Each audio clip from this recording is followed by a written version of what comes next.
War in Ukraine, tensions in Taiwan, unresolved conflicts in the Middle East. The world is a powder keg. But when it goes all off, how would a third world war look like? I will tell you where it could start and for what reasons, how it could be waged and what it would mean for the world. And then we look at the present day and analyze if the world is indeed heading into a major conflict. Because there are many signs that we don't want to see. Welcome to Dark New World. As often said on this channel, the world is entering turbulent times.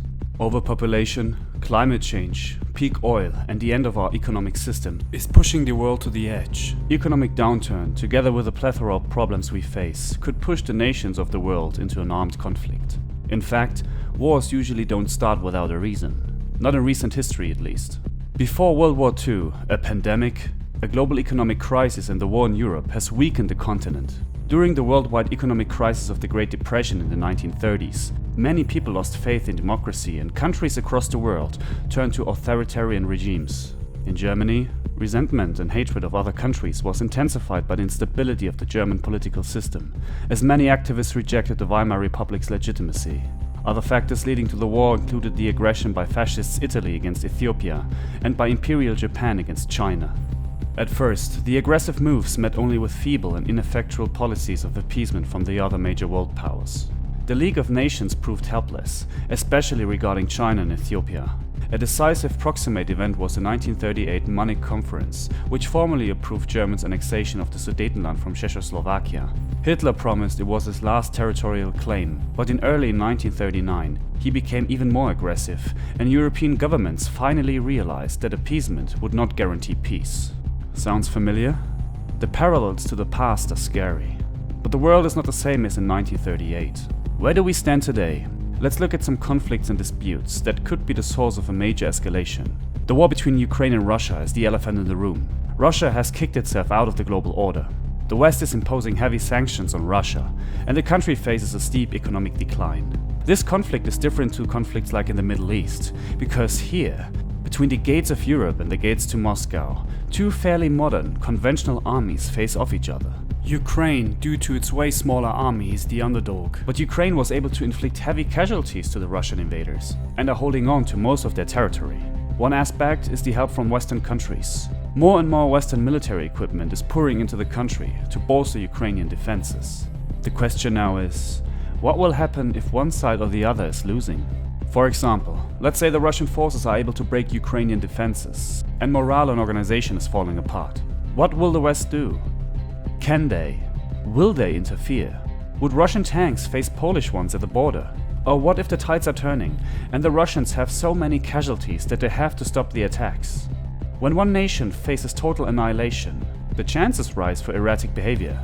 In Ukraine, we have multiple nuclear power plants. One miscalculated round could turn Ukraine and parts of Europe into a nuclear wasteland. Fallout from Ukraine into NATO territory could trigger an Article 5. Or what if Moscow could use a small nuclear device in sheer desperation? We aren't at this point yet, but the conflict opens up too many possibilities for escalation.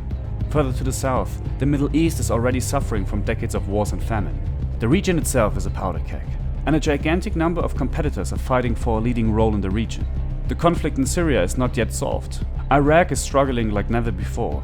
Israel and Iran are threatening each other like they always do. The conflict in the Gaza Strip could erupt at any time.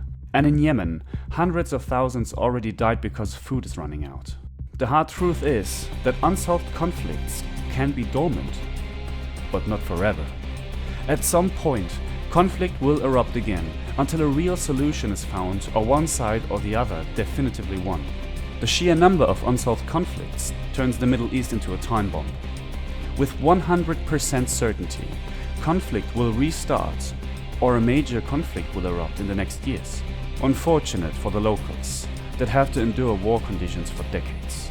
In the east, China is rising. Its extreme aggressive behavior towards its neighbors, combined with the imperial ambitions of the Chinese regime, makes China a headache for Southeast Asia and the world as a whole. China has multiple border disputes with its neighbors. The most known is the conflict with Taiwan. China sees Taiwan as a breakaway province, and one of the goals of Xi Jinping is the reunification with the so-called little brother. The Taiwanese are outnumbered, but on an island off the coast of mainland China. An invasion would require a minimum of 2 million Chinese soldiers and a navy that China does not have at the moment. And the Taiwanese military has the luxury of only having one task: to defend the island from China. A war would disrupt global chip supply chains and most certainly drag the US into the conflict because of the chip dependency on the chip manufacturer TSMC. Taiwan produces 80% of all high-end chips worldwide, a commodity that is not expendable in today's world. And don't be fooled, a war would be very costly for China, so Peking is likely to try to break Taiwanese resistance from within. Even a coup attempt is more likely than an invasion. But you never know. In the southwest, India is clashing with China in the Himalayas. China is building dams for its gigantic water needs. The flows of fresh water into India and Bangladesh is in danger. If water is running dry, India could get desperate. Unfortunately, we are talking about two nuclear powers here. Southeast Asia in general has another problem. Most of the nations located here see rapid economic growth, and most of the people on this planet live in this area alone. Any escalation could bring all dominoes to fall. Overpopulation combined with resource scarcity is a recipe for disaster.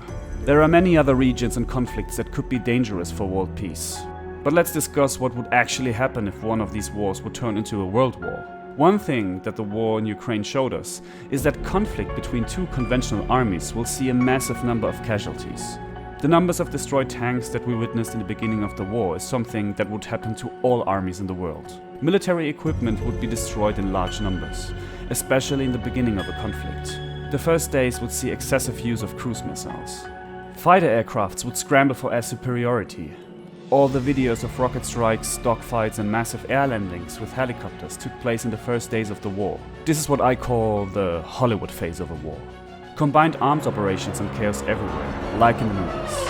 But it would be a temporary thing, because as soon as both parties run out of equipment, the nature of the conflict would change. In Ukraine, for example, tank battles ended quite quickly, and now artillery is doing the bulk of the work on the Russian side. So in a World War III scenario that hasn't gone nuclear yet, military equipment would run out quite soon. In this case, we would just dust off all tanks and vehicles in storage, if there are any available. And then, at some point, the front lines would stagnate. Because the reality is that a conflict like the Second World War would not happen today. Back then, the tech we used was way simpler and easier to produce. You cannot produce as many Abrams or Leopard 2 tanks as tanks were produced 80 years ago. So at some point, maybe a few months after the war started, we would run out of almost everything. So as I said again, front lines would start to stagnate, and at some point the infantry would be the deciding factor, once again. Another difference between the world today and back in the 1940s is the fact that our economies are all tied together. Living in a globalized world works great in peacetime, but in case of a conflict, many states would face gigantic problems. Many countries would run low on oil and food. Supply chains would collapse because they would be targeted. Don't think that military operations wouldn't be extended on civilian facilities. In a total war scenario, most victims of the war would not die from bombs and bullets, but the lack of food. And even if you're in a country that is not directly involved in the conflict, people would die, especially in food importing countries. So a world war would hurt the whole planet. There wouldn't be a place on Earth where you wouldn't feel the impacts of such a conflict. The globalized world makes it possible. A world war would also mean that every frozen conflict on the planet would escalate. While the major powers of the world are busy fighting for themselves, smaller nations can get away with their own military ambitions. There wouldn't be a better time to strike. A world war is basically a reset of the status quo, so everyone will try to gain as much as they can.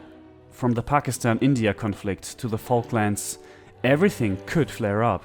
So if you're looking for a hideout far away, then be really careful. So, let's imagine the war is going on for quite a while. Russia is losing ground to the US and NATO. If one side loses, in our case Russia, they have nothing left but the nuclear option. Of course, both sides know that if one side is pushing the button, both sides will get destroyed. So a nuclear option is always a self-destruct option. Who would do this? Well, you never know. The number of people required to order a nuclear strike is surprisingly small. So if the wrong people and circumstances come together, a nuclear inferno is an option. And Moscow signaled many times that a world war would be a nuclear war. First strikes would always target nuclear missile sites of the opponent. The goal is to destroy the warheads of the enemy before they can fire them. But that is almost impossible. Nuclear subs on both sides are always hiding in the depths of the oceans, ready for a second strike. If primary targets like silos, military bases, etc. are destroyed, the next targets would be industrial facilities. In order to prevent the enemy of rebuilding its infrastructure, a strike on all vital industry sites would ensure the target country stay destroyed for quite a while. And then, if the spirit of the enemy is not broken yet, nukes would be targeting population centers. In a war, especially a world war, everything is a resource. And striking population centers would destroy industrial facilities and a lot of the enemy population. At this point, the question would be what the two sides are actually fighting for. A nuclear winter would decimate the survivors. Whoever survives the war will freeze to death or die hungry. I made a video about nuclear winter, link is in the description. The world is heading towards conflict, and a conflict could escalate into a world war. Everyone knows that it's dangerous and that it doesn't make sense. And yet, we still wage wars everywhere on the planet. Today has scary similarities to the 1930s of the past century. If there would be a "Are we on the way to World War III" checklist, we could check almost all the boxes. That doesn't mean it will happen. As collapse is unfolding, things get harder to predict.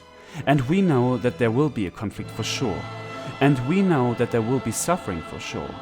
But we don't know the how and when. Only the why, which is sad. Because the why is everything you need to stop it from happening in the first place. If you want to know how the next 3 years will look like, check out the left video. And if you want to support me, check out my Patreon in the description. On the right, we have a video about the collapse of the West. My name is Dennis. Thank you for watching and goodbye.